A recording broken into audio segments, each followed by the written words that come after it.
Mas essa noite eu queria compartilhar com você coisas simples, mas que marcaram muito a minha vida, sobre quem é Jesus e aquilo que Ele fez e o legado que Ele deixa até hoje. Jesus é a pessoa mais importante da história da humanidade. Jesus, Ele é o centro de tudo aquilo que o homem busca em todas as áreas. Jesus é a única satisfação que o homem consegue encontrar e ser nele pleno. Jesus não tem início e nem tem fim.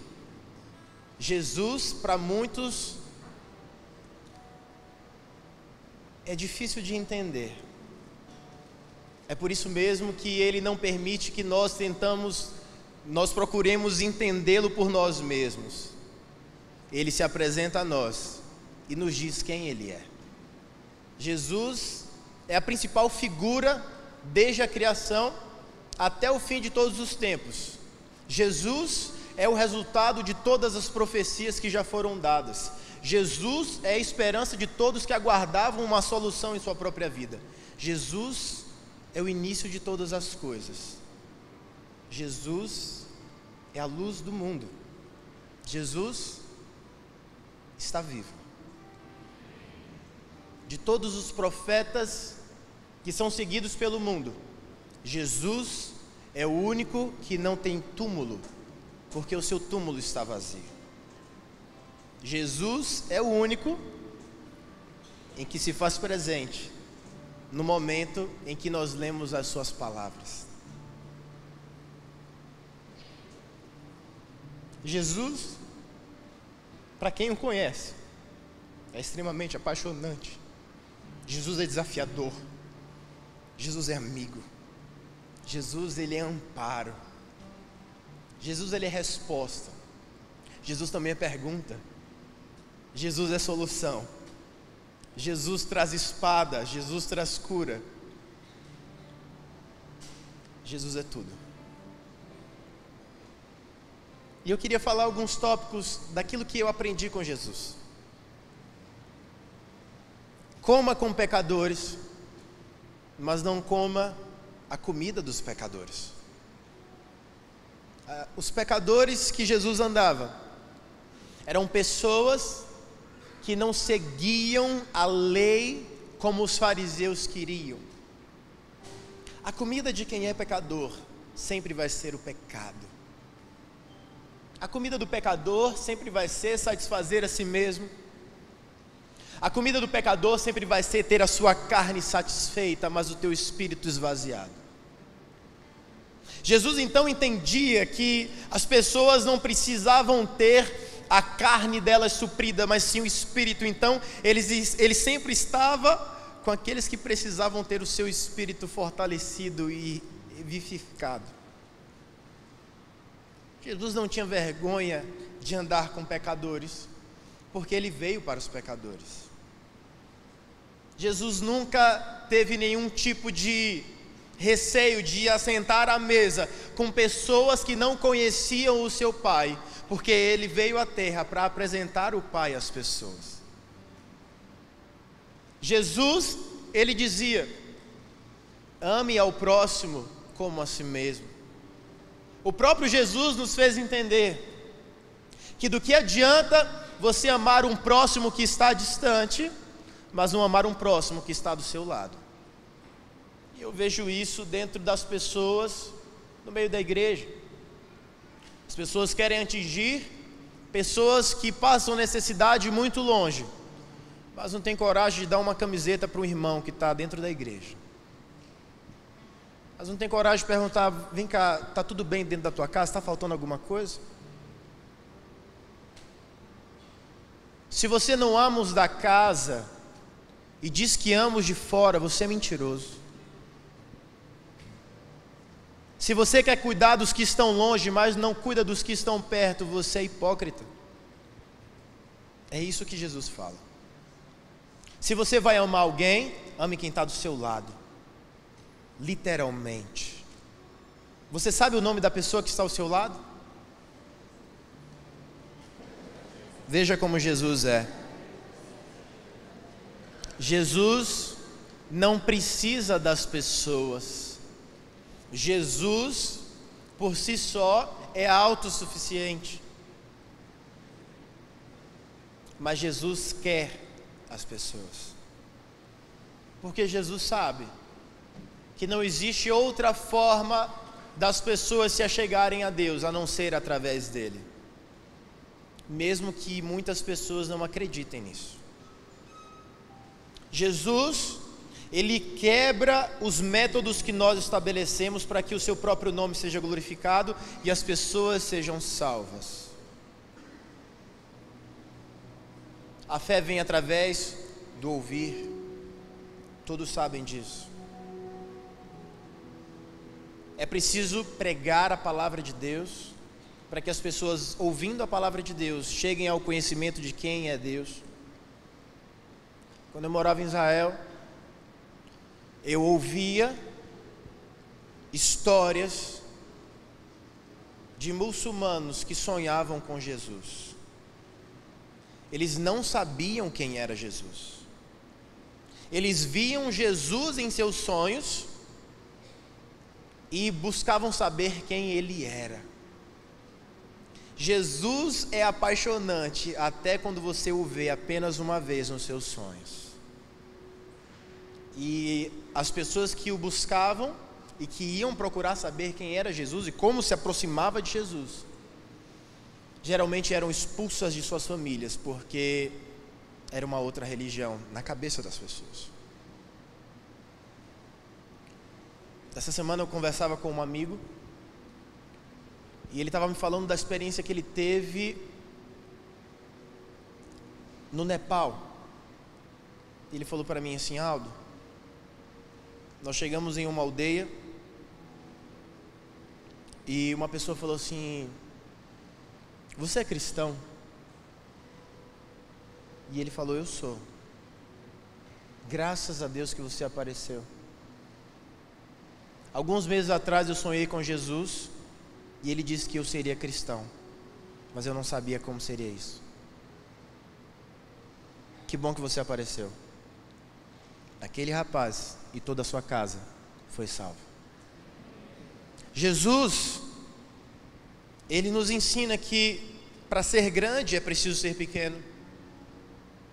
E nós não temos essa noção, muitas vezes, que apesar de eu hoje, com 30 anos, ter 1,85 m, nasci com alguns centímetros. Todos nascem pequeno, tanto na caminhada cristã, quanto na vida financeira, na vida física, em tudo. Apenas monstros nascem gigantes. E isso Jesus nos ensina sobre caminhar. E depois eu vou falar sobre caminho. Mas ele fala: se você quer ser servido, sirva. Eu, o Filho do Homem, disse Jesus, vim para servir e não para ser servido. E nós nos achamos no direito de termos tudo o que queremos, na hora que queremos, da forma que queremos. Jesus, ele lavou os pés dos seus discípulos. Talvez na sua cabeça seja algo corriqueiro ouvir de quem é cristão, porque você conhece a história, mas talvez você não conheça a essência. Nunca um mestre tocava nos pés imundos dos discípulos. Nunca um mestre se abaixava para lavar os pés. Aquilo não era o trabalho de um mestre. Aquele era um trabalho de um servo. Ele se fez servo por nós, para que nós pudéssemos aprender com ele e servir o próximo. Se você diz que ama o próximo, mas não serve o próximo, você é hipócrita, você é mentiroso. Nós queremos viver um evangelho de mídia, mas não queremos viver um evangelho de raiz. A raiz do evangelho está no servir e não em ser servido. A raiz do evangelho está em não ter destaque nenhum, para que Cristo tenha todo o destaque. A raiz do Evangelho está em abrir mão do que se tem, para que o próximo tenha. Jesus nos ensina muito mais do que nós conseguimos entender. Jesus diz que para vencer o diabo é preciso conhecer as Escrituras e o poder de Deus, e não línguas estranhas. Não são os dons que vencem o diabo, é o conhecimento da palavra e do poder de Deus. Nem só de pão viverá o homem, disse Jesus, mas de toda a palavra que sai da boca de Deus. Conheçam a palavra de Deus e o poder de Deus, e vençam o diabo. Essa é a nossa batalha diária. Qual que é a tua batalha diária? Masturbação, pornografia, prostituição, avareza, mentira. O que é aquilo que tem te derrubado? Se você conhecer a palavra de Deus e o poder de Deus, porque decorar versículos não te faz vitorioso, viver versículos te faz invencível. Eu venho de um contexto de igreja batista que fez e faz um trabalho fantástico no Brasil e no mundo. E eu lembro que quando tinha EBD, Escola Bíblica Dominical, nós tínhamos que trazer um versículo decorado durante a semana. Eu sou péssimo para decorar. E eu era o filho do pastor, então eu tinha que saber. Foi então quando eu comecei a me revoltar. Porque eu comecei a descobrir que as pessoas que mais conseguiam decorar também não conseguiam viver. Então eu fiz como o salmista disse: escrevi as suas palavras no meu coração, para não pecar contra ti. Não adianta ter na sua mente aquilo que não está no seu coração. Se você vai viver a palavra de Deus, viva com o coração. Deixe o seu intelecto para lá. Não são as pessoas inteligentes que são salvas, são as pessoas que têm o coração dobrado diante do Senhor.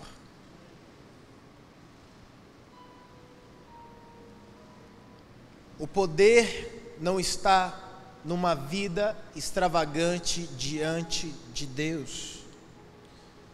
Uma vida extravagante que as pessoas vejam: olha, ele fala em línguas. Veja, ele age no sobrenatural. Veja, ele sabe a palavra. Olha, ele conhece vários versículos decorados. O poder não está em uma vida extravagante diante dos homens, mas em uma vida consistente diante de Deus. Você não deve se importar com a opinião dos homens, se Deus conhece o teu coração. Dentro deste momento em que vivemos na história da humanidade, em que a mídia e as mídias sociais guiam aquilo que somos, fazemos ou pensamos, eu te digo: viva de acordo com aquilo que Deus pensa sobre você. Não se importe tanto em relação aos outros, como você deve se importar tanto quanto o que Jesus pensa sobre você. Essa semana houve uma grande mudança no mundo. Para você pode não ser nada, mas quem sabe ler os tempos, sabe que alguma coisa está se movendo no mundo. A capital de Israel não é mais em Tel Aviv, a capital é agora Jerusalém.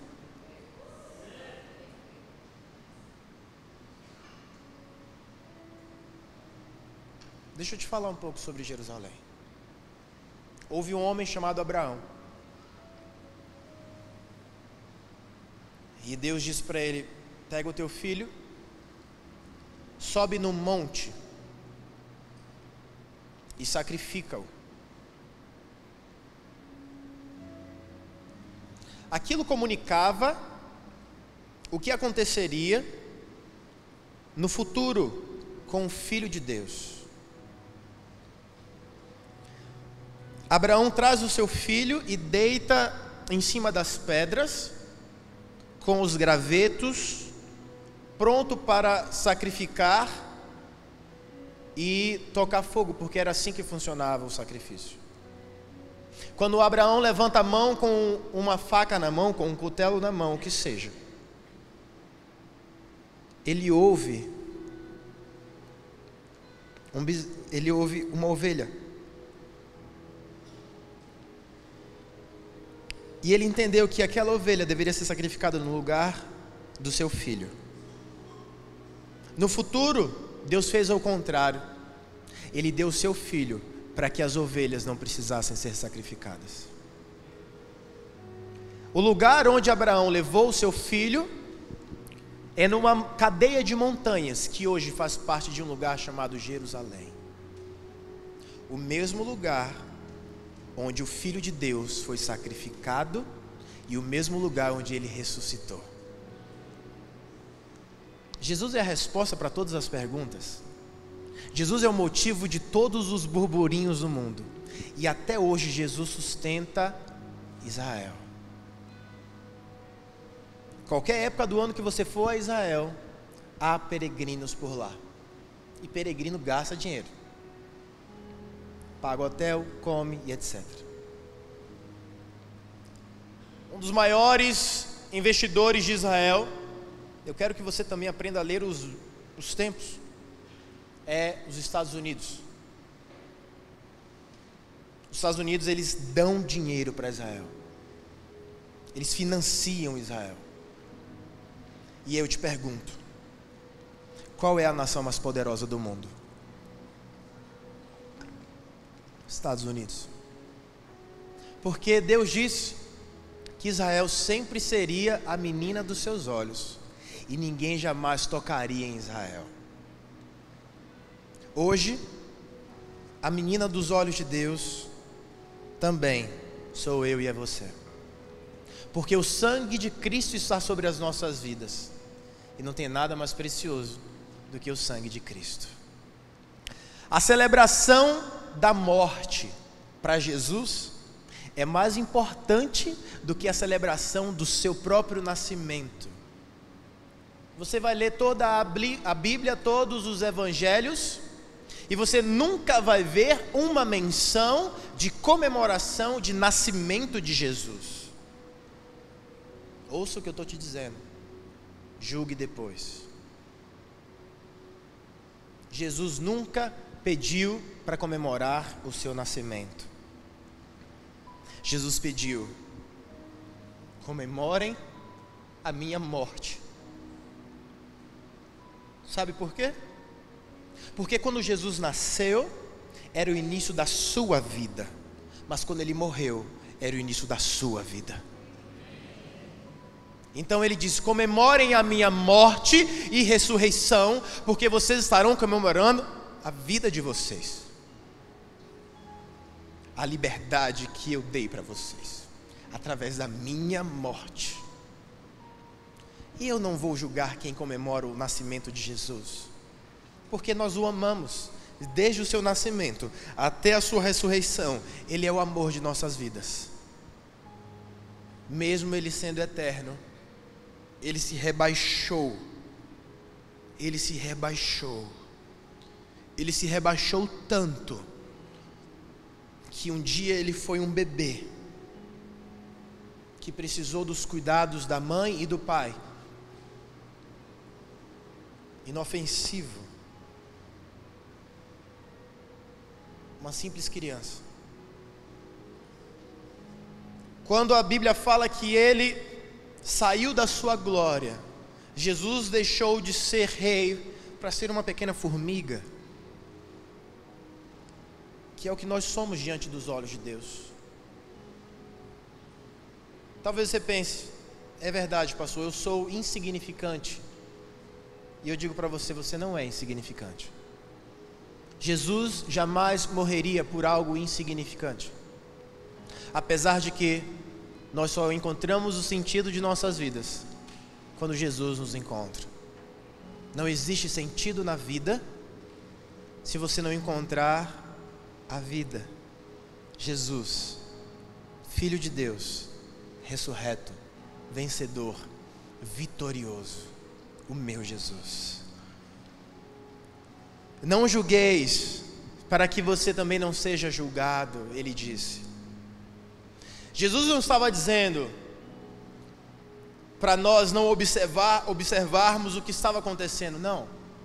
Jesus disse: olha, não critique alguém de uma forma humilhante, arrogante e sem piedade. Se você vir algum pecado, tenha cuidado. Quando você for julgar a ação de alguém, lembre-se que você também tem ações que devem ser julgadas. Então cuidado, que você quer tirar um cisco do olho do seu irmão, existe uma trave no seu olho.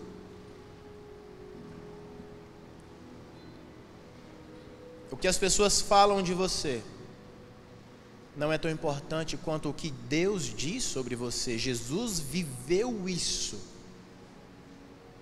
Ele cura em nome de Belzebu, diziam. Ele é um falso profeta, diziam. Ele é um impostor, diziam. E o que é que isso afetou no ministério de Jesus? Nada. O que é que você tem ouvido?